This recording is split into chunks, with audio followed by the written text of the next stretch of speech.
Gentlemen, we want to focus now on the economy, which is one of the top issues on Facebook, with 6.6 million people discussing it online. A lot of that conversation is happening here in Detroit, where the unemployment rate is 10.9%. That's more than double the national average. Senator Rubio, you have taken to calling Mr. Trump a con artist who portrays himself as a hero to working people, while he's really been, in your words, sticking it to the American workers for 40 years.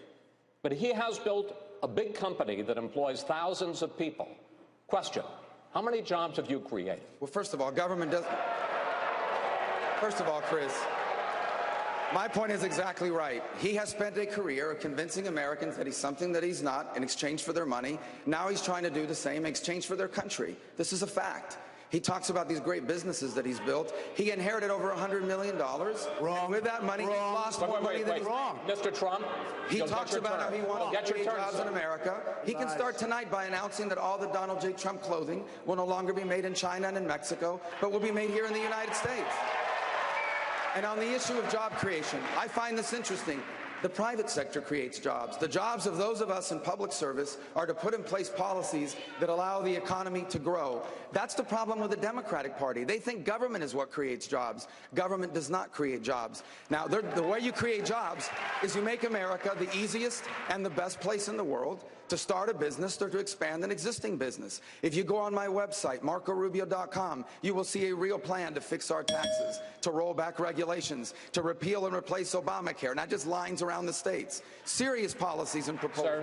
Sir, Mr. Trump, I'd like you to respond. You have 30 seconds to respond. But as part of that, could you respond to his specific assertion about Trump collection clothes, which you say some of it is made in Mexico? This little guy has lied so much about my record. There we go. The person he has lied so much about my record. Mr. Rubio, Senator Rubio, why don't you let him finish? And I will tell you this. First of all, I got a call from my sister and brother tonight. And they said, we had no idea Dad gave you $200 million. Believe me, I started off with $1 million. I built a company that's worth more than $10 billion. And I say it not in a bragging way, but that's the kind of thinking we need. Very low debt, tremendous cash flow. My financials are they're all in there with the federal elections. You've seen them. Everybody's seen them. I say it only because that's the kind of thinking this country needs with $19 trillion in debt. Believe me. Wait 1 second.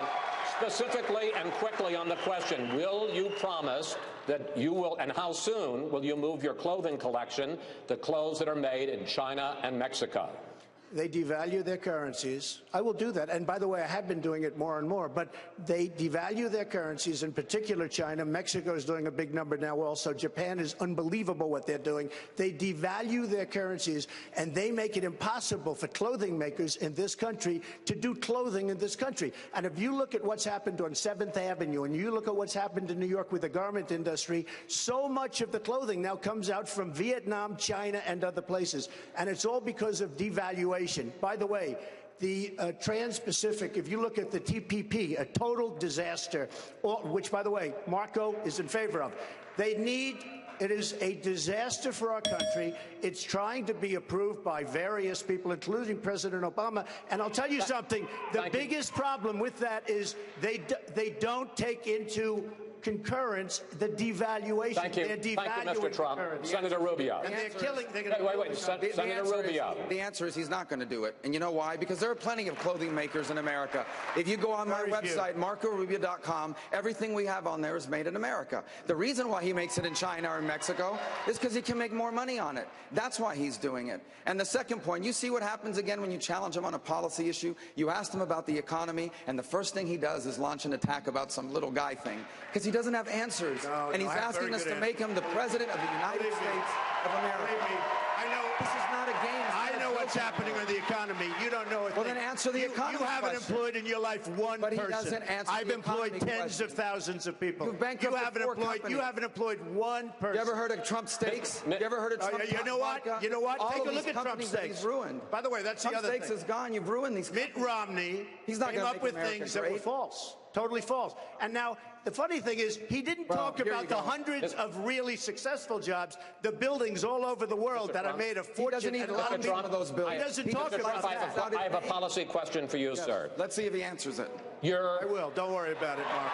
Don't worry about it. Don't worry about it, little Marco. I will. All right, well, let's hear Big Don.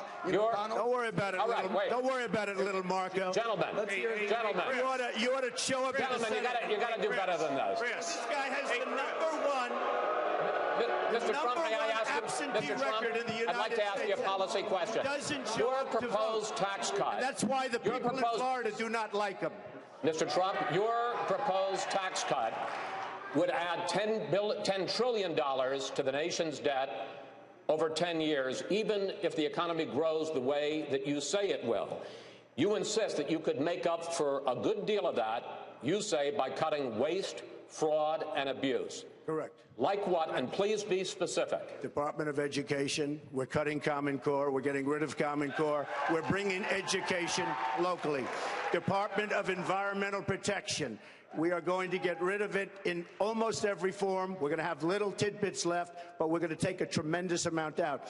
We have various other things. If you look at the IRS, if you look at every single agency, we can cut it down, and I mean really cut it down and save.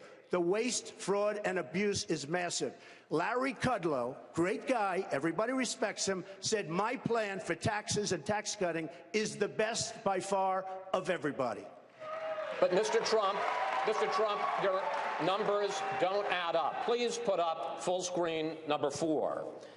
The Education Department, you talk about cutting. The total budget for the Education Department is $78 billion, and that includes Pell Grants for low-income students and aid to states for special education. I assume you wouldn't cut those things. The entire budget for the EPA, the Environmental Protection Agency, $8 billion. Okay.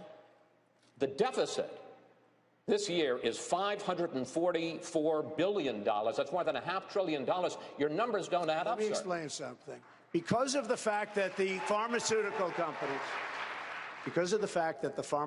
companies are not mandated to bid properly, they have hundreds of billions of dollars in waste. We don't bid properly. We don't have proper bidding procedures. The reason we don't is because they take care of all of the senators, all of the congressmen, and they don't bid. They don't go out to bid. Trump? Take a look. Excuse me. You're talking about hundreds of billions of dollars. No, you're not. If we went out to the proper bid. Of course you are. No, you're not, sir. Let's put up full screen number 2.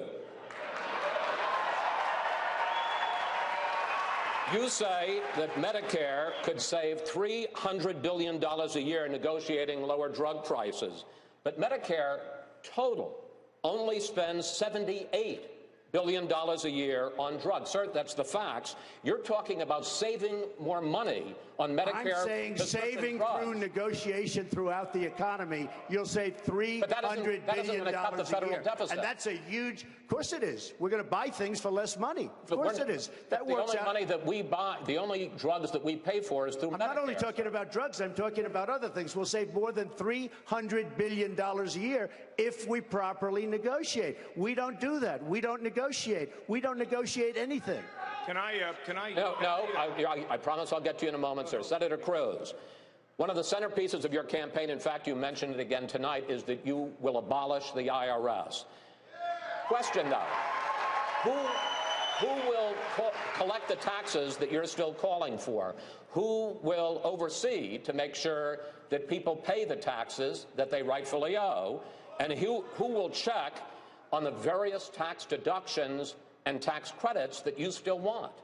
So my simple flat tax, I've rolled out in precise detail how it will operate, where every American can fill out our taxes on a postcard. And if you want to actually see the postcard, see all the details, you can find them on our website. It's tedcruz.org. When we get rid of all the corporate welfare, all the subsidies, all the carve-outs in the IRS code, it dramatically simplifies it. And under Obama, the IRS has become so corrupt and so politicized, we need to abolish it altogether. Now, at the end of that, there will still be an office in the Treasury Department to receive the postcards, but it will be dramatically simpler. And let me take a moment, Chris, to go back to this exchange that was going on. In between all of the insults, let me point out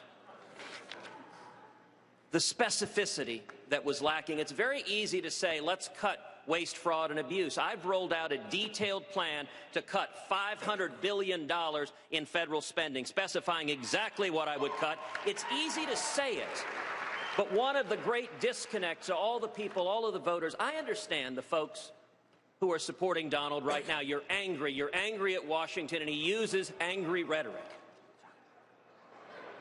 But for 40 years, Donald has been part of the corruption in Washington that you're angry about. And you're not going to stop the corruption in Washington by supporting someone who has supported liberal Democrats for 4 decades, from Jimmy Carter to John Kerry to Hillary Clinton. You're not going to stop the corruption and the cronyism by supporting someone who has used government power for private gain. Instead, we need a president who stands with the American people. Governor Kasich, I promise I will get to you, but you do get 30 seconds to respond, Mr. Trump.